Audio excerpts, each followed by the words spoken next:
It's a very damning report. I know from my experience in working with victims and survivors of child sexual exploitation that it's a hidden problem and there's a lot more prevalent than we think it is. I think it's seen as something that we did.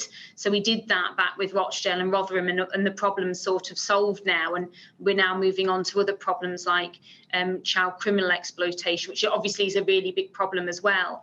But the report highlights this very, very well and says effectively the way that local authorities and police are gathering data, the way that they're analysing that data means that they're effectively hiding the problem in plain sight and merging it with all these other problems. And so nobody really has an idea of how bad it is, other than it has to be worse than the statistics are telling us. And the report found that they're reluctant to be labelled, as you said, the next Rotherham or Rochdale, so they don't give the necessary data over. Yes, or just the way that data is counted just doesn't mean that the way that they've set up their systems to count data means that these sorts of things aren't counted. So, for example, in some of the local authority areas that the inquiry examined, child sexual exploitation wouldn't be classed as a separate category. It would be rolled in with other things like child criminal exploitation, which is a really big problem, but is a very different kind of problem, which overlaps with child sexual exploitation. But they both need to be recognised for what they are, and they both potentially have different solutions, and children involved need different sets of support. And so that what's happening is that everybody's collecting their data in a different way, analysing the data in a different way, and sometimes not collecting it very well at all. So the whole thing is just a chaotic mess. What does it mean when it said that they failed to keep pace with the changing nature of this crime?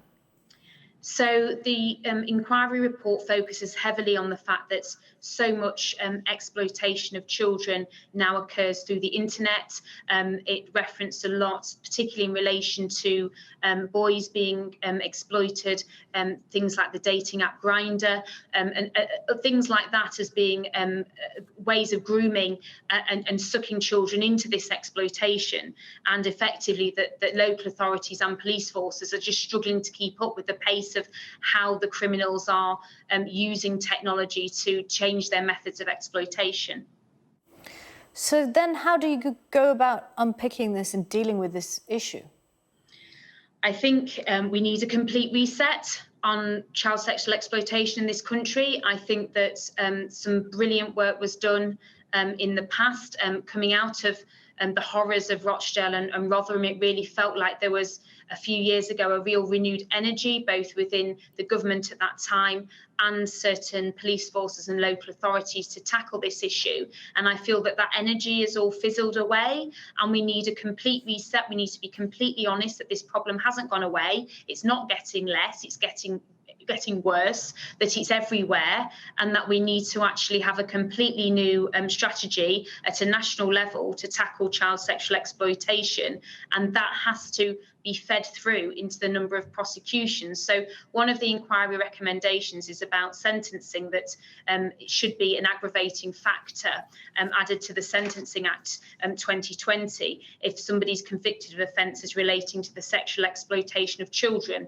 That's brilliant, but we know that so many cases don't even get to be prosecuted, let alone convicted, because we have systemic issues with the resourcing of our criminal justice system. So the police forces investigating these crimes and the CPS deciding to prosecute these crimes just isn't happening at the level that it should be. And so there's no use just altering sentencing if we can't even prosecute people for this atrocious crime in the first place, and that needs to change.